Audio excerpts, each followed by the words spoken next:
make it all the way. Yeah, it is fascinating to see just how strong the competition is across all regions. As you said, we've got people from Europe, from Latin America, from Asia, Oceania, from all regions represented in this phase 2 of our event, which is very exciting to see. And you mentioned Dusclops on Oliver Eskling's team. Frederick Nielsen also running Dusclops, so I don't think anyone would have had 2 Dusclops at 7-1 going into phase 2. There's also, I believe, another one at 6-2. If that's on your bingo card for this event, then fair play. I mean, if you're getting bingo out of Dusclops, you know, you've done very well for yourself. That's the real metagaming going on there. But they've been running it for a little while. It's been going well. But the match that we're going to be featuring today, Kylan Van Severen versus Justin Tang. Now, we saw Justin yesterday, both on the main broadcast and on our side stream. But Kylan, on the other hand, we didn't get to feature as much. So Volcarona, Dragonite, Annihilate Chaladon, Tatsugiri, and Dondozo. Yeah, it's an archetype we've seen a lot, one that a lot of players find very frustrating to go up against, because if you've not got the right answers to that Dondozo, then it can be very, very tricky to break through it. With the boosts it gets from Tatsugiri's Commander ability, it gets +2 in every single one of its stats, and with the Unaware ability, it ignores any stat boosts on the opponent's end. So that will be probably the main target that Justin is looking to make sure he has answers to, but he does have answers for it. He's got Haze on Dragonite, removing all of Dondozo's boosts, can pretty quickly shut it down. You've also got options like Trick on Golden Go. Dondozo, not a very good user of the Choice Specs item, or you can go for Reflect and Thunderwave on Grimstyle. So there are plenty of options for Justin to get through that Dondozo, to the point where I don't know if Kylan's going to want to bring that to this match. Well, I think the excellent thing about Dondozo Tatsugiri in these sort of combinations is that you don't necessarily have to bring that combination, but Dondozo on its own and Tatsugiri on its own are still good Pokemon, or still good enough Pokemon to form a core. And I'm wondering about the Volcarona, Dragonite, and Annihilate Archaladon as a core of 4 Pokemon, because I feel like that's how you need to build Dondozo Tatsugiri in Regulation Set H. You have this core of 4 that can function as a team with lots of different tools at your disposal. But then if your opponent doesn't have as many answers, yeah, Dondozo Tatsugiri, you come into the game. Let's see if it's coming to our game as well.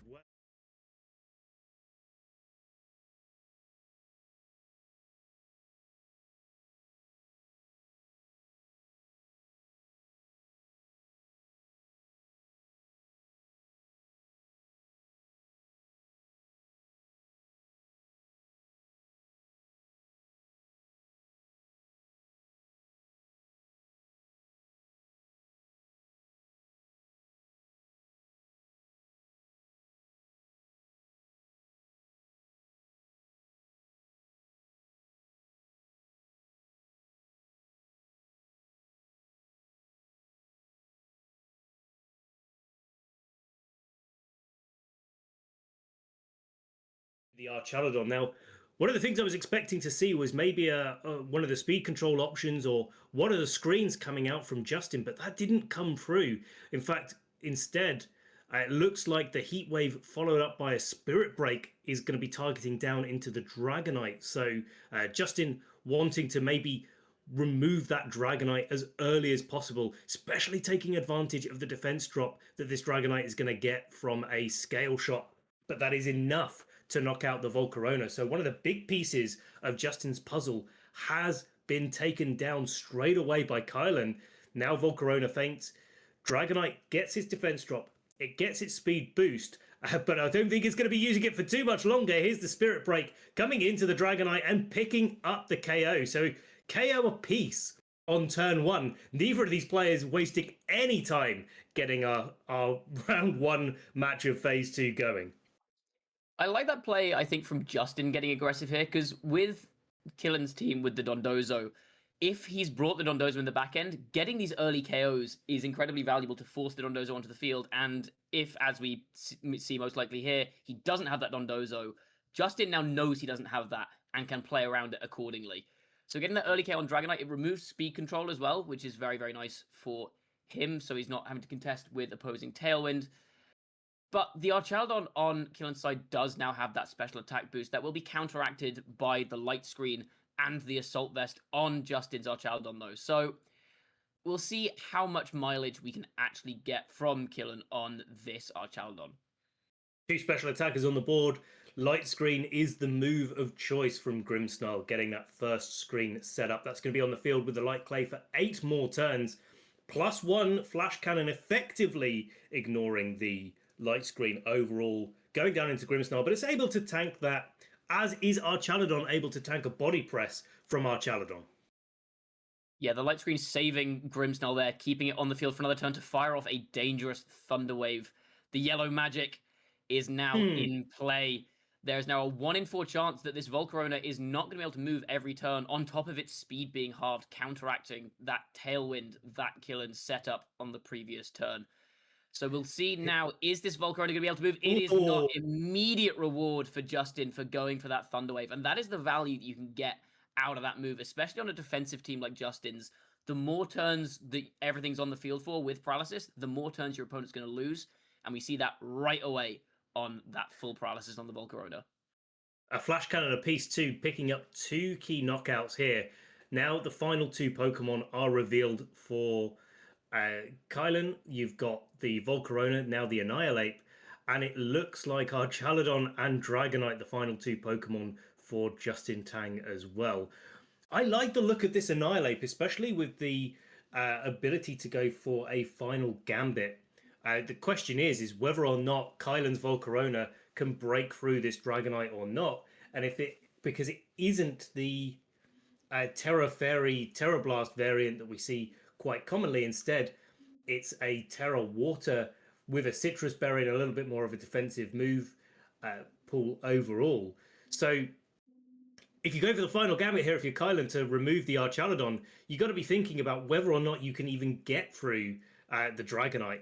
But of course, there are options as well. You can final Gambit as well into the Dragonite for a key KO. Kylan does have Will-O-Wisp available as well on this Volcarona, but I don't know how relevant that'll be. It feels like Final Gambit is maybe a bit too risky to go for here when you're already down to your last 2 Pokemon, and we do see instead the close combat coming out, but Archaludon, with its Terra Fighting and with its incredibly high defense stat, not really taking too much damage. We do see the Will-O-Wisp come out, so that is going to be a burn down on this Dragonite. Volcarona able to move through the paralysis this turn and lowering the damage from an incoming Scale Shot, but it's not a Scale Shot, it is instead just a Tailwind from Justin's Dragonite.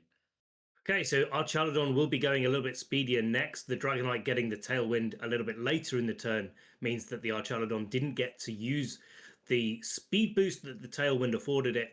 But now it's going to be able to at least match the speed of Annihilate potentially, or speed boost from Annihilate potentially. The Tailwind is eventually going to leave on Kylan's side, and with the Volcarona paralyzed too, going to be quite difficult for Kylan to get that back up reliably. Yeah, we saw the close combat drop as well on Annihilate, lowering its special defense, meaning that Flash Cannon looks like it will now be a 2-hit KO on that Annihilate. So that is under a lot of pressure this turn, and it doesn't look like it's really threatening a KO on either of Justin's Pokemon. I think Justin's got a really overwhelming lead here. There's no Protect on the Annihilate as well, meaning that it can't really stop an incoming attack unless it is able to knock out this Archaludon before it hits it. But with an extra stamina boost on the Archaludon now, it's not looking likely. We do see the Terra Fire coming out, looking to maybe resist a Flash Cannon, but will that be enough? Well, the Rage Fist stats have been boosting up onto that Annihilate as well. So here's the second close combat. That's going to drop its defenses down to 2 stages of decrease, effectively doubling all damage coming into the Annihilate. Now the burnt Scale Shot. I was going to say that Scale Shot looked like it did quite a lot of damage, that first one, but with the Dragonite burn, it's really going to take quite a few turns to be able to knock that one out as well. 2 critical hits out of 4 hits is pretty good going for Justin Tang. Kind of following suit from what he did on stream yesterday.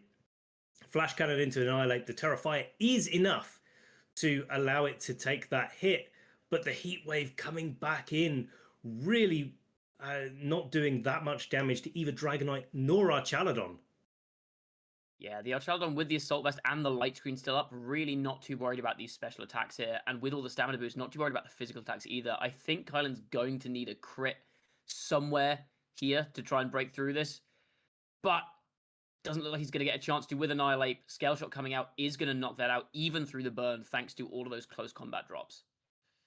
Yeah, doubling the damage back down. So effectively offsetting the burn there, making sure that only a couple of hits were needed to be able to knock out the Annihilate on that front. Now Body Press boosted by its Terra fighting and all of the hits that it's taken, doing a lot of damage now down into this Volcarona that will take the hit, munch on its Citrus Berry. But I feel like the Volcarona Paralyzed is really going to struggle to get anything done, especially if it doesn't connect the Heat Wave. Oh, that's a bad miss there. I think it's possible with a little bit of Scale Shot fortune that if the Archaludon went down to that Heat Wave, not likely that it would, but if it did, that Volcarona maybe had some sort of foothold in this match. But just another Scale Shot from the Dragonite is enough to finish things off. Justin taking this game 1. Yeah, we saw in that game, I think, Justin setting up a very strong position where with the light screen up, he got an early KO, stopped Kylan being able to switch his Pokemon around, reposition, and then just set up a wall. Said, okay, you can hit me, but I'm going to benefit from you hitting me because I'm getting my stamina boosts, and you're going to do about 5 damage at a time. And so I think Kylan's now got to try and work around how to break through that wall. He can't really go for the Dondozo mode because of the Dragonite that was there. So can he figure out another way to try and break through that?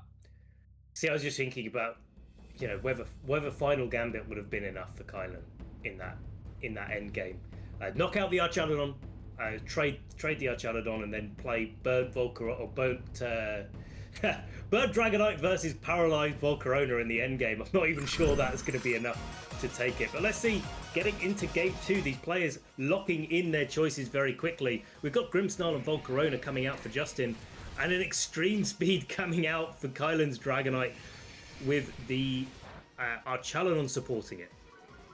Yeah, Extreme Speed here, meaning that it can do some damage to the Dragonite without Kylan dropping his Dragonite's defense stat. And we see the double up into Grimmsnarl, but it's not enough thanks to the Struggle Bug from the Volcarona keeping this Grimmsnarl on the field. Spirit Break comes out, but Dragonite, without the defense drops this time, does survive the attack. Special attack drop, not going to bother this Dragonite, who is almost always going to be a physical attacker. But the key thing here is I think Grimmsnarl might be in range of an Extreme Speed now. And the problem with that for Justin is that even though Grimmsnarl has that Prankster ability giving +1 priority to all of its status moves, its light screens, its reflects, its thunder waves, Dragonite has +2 priority on its Extreme Speed. But we are going to see that Grimmsnarl get out of there before the Extreme Speed comes out, and we're going to see an Archaludon come in its place. Largely wise, I think. The Rage Powder from the Volcarona actually could have been able to redirect the Extreme Speed. Not often that you'd be able to say that because they are on the same priority bracket, but Volcarona being slightly faster than the Dragonite allows that sort of game plan to happen. But Justin valuing the speed control that little bit more, getting the Tailwind up. Now Archaludon returns to a neutral stage of special attack with the Power Herb and Electroshock combination, and with the Citrus Berry there. Oh, maybe this Scale Shot needs 5 hits to be able to knock out this Volcarona. Like, no, wow, with 2 more crits, it doesn't. 4 hits. 4 hits is gonna be enough for this Volcarona to go down. Funnily enough, 4 hits and 2 crits is the same damage as 5 hits. Yes. Yeah, that's so true. There you go. A 5 hit absolutely would have done it. But Kylan making a very smart play. They're not falling for the bait. The Archaludon switching on an Extreme Speed, fishing for a defense boost off of its stamina ability. Seemed a little bit obvious. Kylan sniffed it out ahead of time and said, nope, I'm just going to get rid of your Volcarona instead. That thing was a bit of a nuisance in the previous game with its speed control options, its Struggle Bug lowering the special attack, as we saw on turn 1 here. And now that is a piece off the field for Kylan. One less thing to worry about. And with just the Grimmsnarl in the back, not really threatening too much damage output, and with no screens up, this is a significantly better situation for Kylan than we saw in Game 1. I think especially not taking the, not getting KO'd by the Dragonite before. The Extreme Speed makes a big difference here as well, because especially with Justin getting a Tailwind up where Kylan has no speed control, it's turns like this where Justin goes for a defensive Terra Fairy to try and avoid any damage from a Scale Shot, that Extreme Speed and Flash Cannon as a combination look really, really dangerous. That is what Kylan has locked in. There's the Extreme Speed. 1 poultry scale shot enough to knock out Kylan's Dragonite. I think it's done its job though, getting the multi-scale broken on Justin's Dragonite. Now the Archaludon on Justin's side gets to attack, but without the ability for body press to be boosted up, gonna have to rely on that Draco Meteor with it, which is enough to pick up the KO onto Kylan's Archaludon. So the final two Pokemon coming out, but this time Justin has one Pokemon in the back and can reposition, as well as having two strong Pokemon against Volcarona and Annihilate. Yeah, we do see a very similar endgame board position to last time, but this time around, like you said, there is the Grimmsnarl in the back, but the screens aren't currently up, which means that with the Terra Fairy used on the Dragonite here, a potential close combat from Annihilate is going to be doing a lot of damage into this Archaludon without any stamina boosts, without the ability to get around its defensive weakness to it. There's a big threat here. Obviously, if you switch into the Grimmsnarl, though, the defense drops on the Annihilate from close combat may leave it vulnerable to a scale shot. So it's a bit of a call here as to whether you want to go for that switch or call that Kylan may read a switch again, as he did earlier in this game. Okay, so Scale Shot coming into Kylan's Volcarona there. It's not going to be able to pick up the KO with the Citrus Berry. Even without the Citrus Berry, it's looking like this Volcarona has been trained to survive Scale Shot very, very comfortably overall. So 4 or 5 hits, it's still quite a lot of damage there. 4 hits confirmed. But it does leave this Archaludon open to being targeted by the Annihilate here. Draco Meteor, already at 2- special attack, is shrugged off by the Volcarona.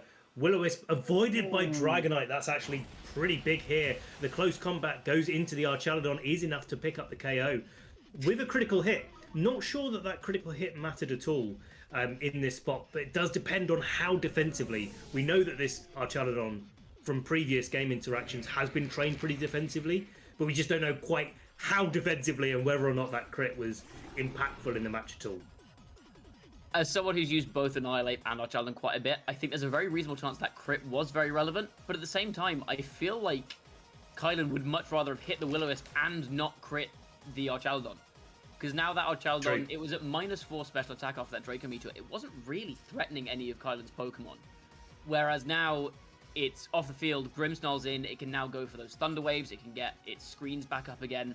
So that's now suddenly, I think, a more threatening board position than with the Archaludon in that slot at -4 special attack. So, Kylan, I'd say, probably not immensely happy with that turn, especially with the Dragonite not being burned. That is now a lot more threatening. With the close combat drops on the Annihilate, as we said before, Scale Shot is really threatening that Pokemon. Okay, so Terra Fire coming out from this Annihilate. I suppose you might as well go for it in this position because it does mean that the Spirit Break is resisted from the Annihilate. If a combination of Scale Shot with 4 hits is not enough to pick up the KO, maybe this would save it. But in this case, it's just the Thunder Wave coming out onto the Annihilate. The Scale Shot is enough to pick up the KO onto the Volcarona. Now all eyes are resting on the Annihilate as to whether or not it can it's able to pick up the KOs that it really needs to. Rage Fist has not been boosted at all in this game, so it's still at its base power, but those drops from Scale Shot have been adding up. And so Dragonite taking a big amount of damage. If that was a KO there, I think this game would have been in Kylan's favor. But now that this Dragonite, not burnt, is still on the field, it's looking pretty strong for Justin. It's looking like it might need to be a Scale Shot miss. This Spirit Break coming out resisted into the Annihilate. Still a good chunk of damage thanks to the couple of drops it's got from close combat. It does give the Annihilate a Defiant boost on Kylan's side, but I don't think Justin really cares too much about that since both of his Pokemon are just in range of attacks from the Annihilate anyway. Dragonite protecting for a turn against that Rage Fist.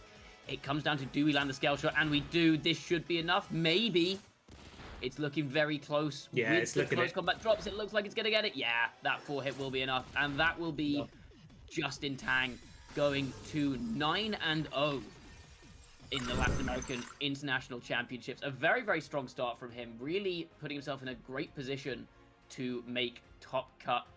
Kylan, unfortunately, down to 8-1 now, but still ahead of pretty much everyone else in the field. He's still most likely second in the standings, so he's still in a very strong position, but he would have preferred to be 9-0 after that set. I think you were right with what you said, that actually that close combat critical hit was probably a downside for Kylan overall. I think, especially with the Tailwind ending at some point as well. It's not just that, it's the Will-O-Wisp as well that didn't land into the Dragonite. I mean, if it needed 4 hits effectively to knock out that Annihilate in the end game, well, it would have needed, what, 7 or 8 hits if it was burnt to be able to knock out that. Wouldn't have necessarily knocked out the Volcarona in the end game either. So there's a lot of different things that could have gone a little bit better for Kylan in that game too.